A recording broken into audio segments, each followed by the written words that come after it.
Pak, sudah ke Mega belum?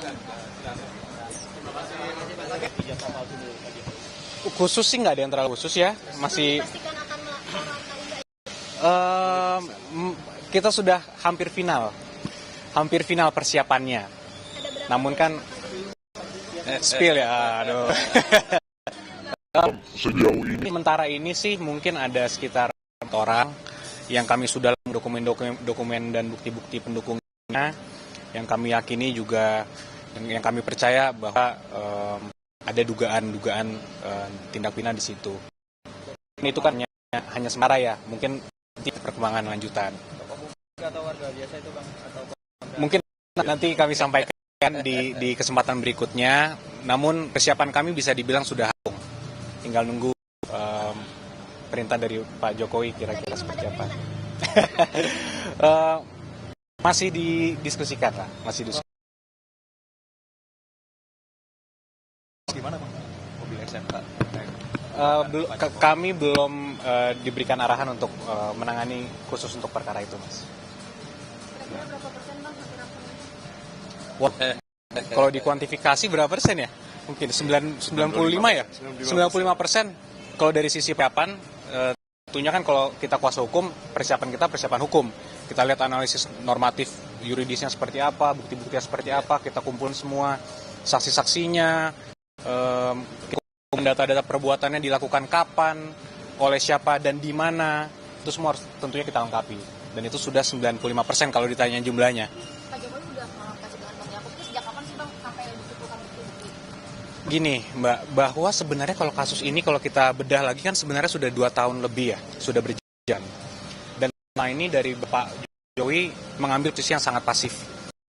Mungkin mengingat beliau juga merupakan Presiden Republik Indonesia pada saat itu, sehingga mungkin beliau juga tidak akan mau mengambil langkah hukum apapun. Tapi makin kesini beliau sudah tidak lagi menjabat, sudah dalam masa pensiunnya beliau sebagai Presiden, tapi masih ada pihak yang framing Bapak untuk bahwa mengenai tuduhan ijazah palsu itu. Sehingga ya mungkin satu-satunya cara ya akan kita ambil langkah hukum. Jadi kami juga ingin meluruskan juga sedikit bahwa ada framing-framing di media seakan-akan tunjukkan aja lah Pak ijazahnya, tunjukkan aja pasti selesai kasusnya. Pertama kami sampaikan bahwa kalau sampai tunjukkan ini presiden yang sangat-sangat buruk untuk menegakkan hukum di Republik ini. Daerah, menteri-menteri itu semua bisa asal dimintakan aja oleh pihak-pihak yang tidak berkepentingan. Mana ijazahnya? Ijazahnya palsu ya? Tolong perlihatkan ke saya. Apakah itu menjadi contoh hukum yang baik? Kan sangat tidak. Gitu. Jadi ini pembelajaran hukum yang baik juga. Jangan sampai ini bisa terjadi ke masyarakat lain. Bahwa semua orang bisa seenaknya diminta dan harus memperlihatkan seakan-akan itu merupakan beban pembuktian. Ada yang ada di tertuduhnya itu sendiri. Dan kami sudah melihat sendiri ijazah Bapak Jokowi dengan mata kepala kami sendiri. Sudah juga dikonfirmasi oleh pihak UGM sebagai pihak yang menerbitkan. Artinya pihak yang berwenang. Namun masih juga ada pihak-pihak yang mempertanyakan ini. Jadi kalau menurut pendapat kami, ini sudah bukan lagi mengenai ijazah Bapak. Ini bukan lagi mengenai ada niat betul untuk mengkonfirmasi verifikasi ijazah Bapak. Karena ini sudah dilakukan konfirmasi oleh pihak UGM. Apalagi. Jadi kami lihat pendapat kami ini sudah ada juga ya mungkin upaya-upaya beberapa kelompok masyarakat juga atau pribadi juga untuk mendiskreditkan, menyerang martabat Bapak Jokowi. Inilah mengapa juga kami tentunya sebagai kuasa hukum terus berdiskusi dengan Bapak sangat intens mengenai ini, dan ya mungkin dalam waktu dekat kita akan ambil langkah-langkah hukum. Dengan Pak Jokowi menyatakan siap menunjukkan ijazah aslinya selama dipanggil persidangan atau hakim gitu. Itu sudah konsultasi dengan tim kuasa hukum atau tidak? Sudah. Akan hari sidang berarti Pak Jokowi besok? Tentunya prosedurnya kan sudah ada. Kalau nanti kita tempuh sudah ada diatur dalam kitab. Semuanya jelas. Kapan kita harus menunjukkan itu, kapan kita harus memperlihatkan apakah ke penyidik perlihatkan, apakah nanti diminta hakim, itu semua sudah ada mekanismenya. Tapi poinnya adalah Bapak Jokowi sangat tidak keberatan kalau memang diminta sesuai dengan hukum. Itu yang paling penting.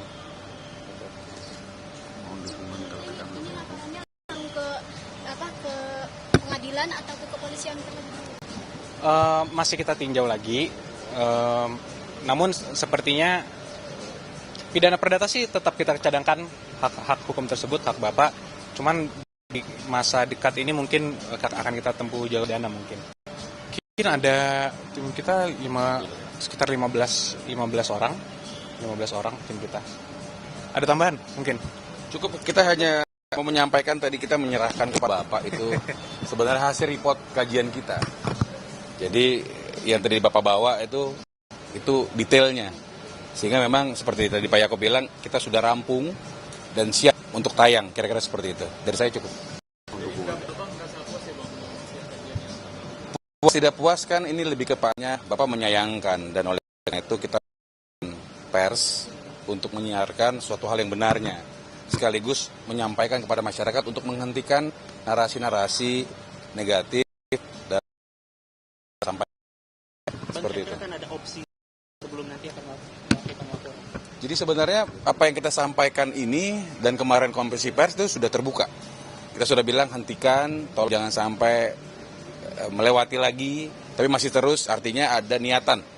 Kira-kira seperti itu.